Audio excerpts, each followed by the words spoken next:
Hello everyone, welcome back to my YouTube channel. In this video, we will try to understand that under which conditions autoscaling group will add a new EC2 instance or remove EC2 instance. Minimum, maximum and desired number of EC2 instance based on which it will scale up and scale down EC2 instances. So now let's move to one of the most important parts of autoscaling group, which is known as scaling policies. In AWS, scaling policies defines when to scale and how many instances to add or remove. So basically, scaling policies are the decision-making brain of your auto-scaling group. Without scaling policies, your auto-scaling group would not know that when to increase instances or when to decrease them. So scaling policies decide how your system reaches to changing demand. So there are three main types of scaling policies in AWS for auto-scaling group, which are manual scaling, dynamic scaling, and scheduled scaling. Each of these is used in different scenarios.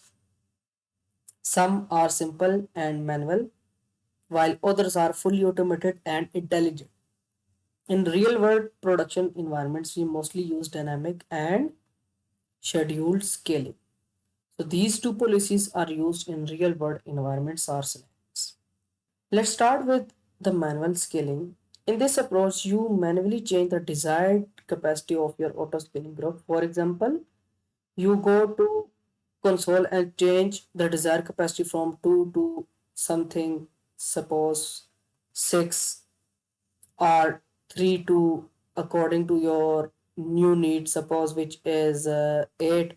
So you manually update the desired number of EC2 instances. This will launch the new EC2 instances according to the new value, which is this. So there are some problems with the manual scaling, which are this requires human intervention, not responsive to real-time traffic because the name is auto scaling. So it's meant to be automatically scale the number of instances based on the traffic or based on your policy. So in manual scaling, what we are doing is everything manual. So the problem is it requires human intervention, not responsive to real time traffic and not suitable in production system. So the question here is when it is used. It is used for testing purposes or learning purposes, small environments, etc. So manual scaling is a simple but not practical for real world applications. Now let's talk about the second type of scaling policy, which is known as dynamic scaling. Dynamic scaling automatically adjusts the number of instances based on metrics. So it's totally working on metrics. There are three types of scaling policies inside the dynamic scaling. So one is target tracking, second is step scaling, and third is simple scaling. Dynamic scaling allows your system to respond automatically to real-time load. So let's start with the target tracking scaling. This is the simplest and most commonly used scaling policy. In this policy, you define a target value for a metric. For example, CPU utilization at 50%. So CPU utilization, network in, out, load balancer request. AWS will automatically add instances if CPU. So suppose we select this target tracking policy.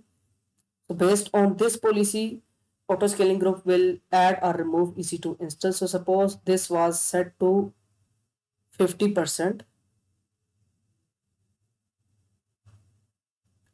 So AWS will automatically add instances if CPU goes above 50% and remove instances if CPUs goes below the 50%.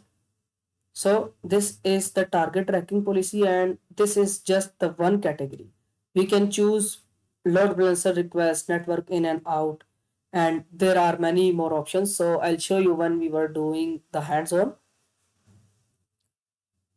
So let's understand this more with the help of real example. Let's say you have a web application, two EC2 instances are run. So the traffic increases, CPU goes to suppose 70%. Autoscaling will add more instances to bring CPU back to 50%. So this is the important point that you must understand.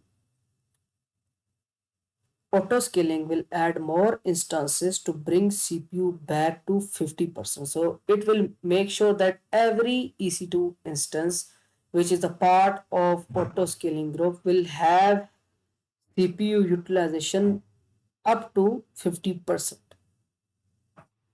You don't define exact actions, you define a target and AWS handle the rest.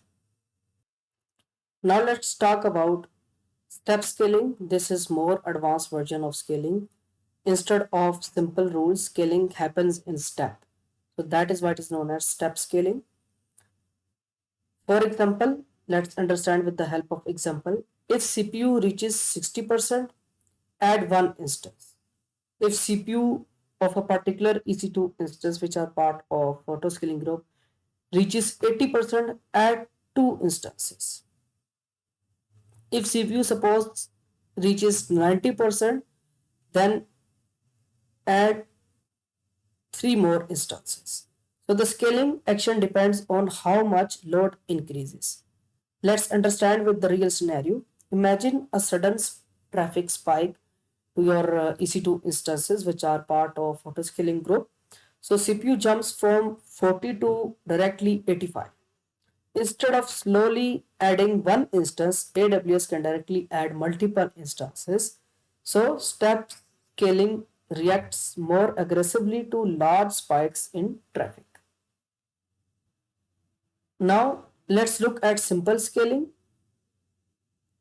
This is an older approach based on CloudWatch alarms. So let's understand how it works. You create alarm like if CPU is greater than 70%, add one instance. If CPU is less than 30%, so remove one instance. So the when the alarm triggers, the scaling action happens. So this is totally dependent on CloudWatch alarm. So there are some limitations of this scaling as well, which is slower response, less flexible, not commonly used today. Now let's talk about scheduled scaling. This type of scaling is based on time, not the metrics. For example, at morning, the traffic is higher, so we need to increase the instances. At the night time of at 10 p.m., so the traffic is lower. So this, according to this policy, this will remove instances to a desired capacity. So let's understand this with a real world example.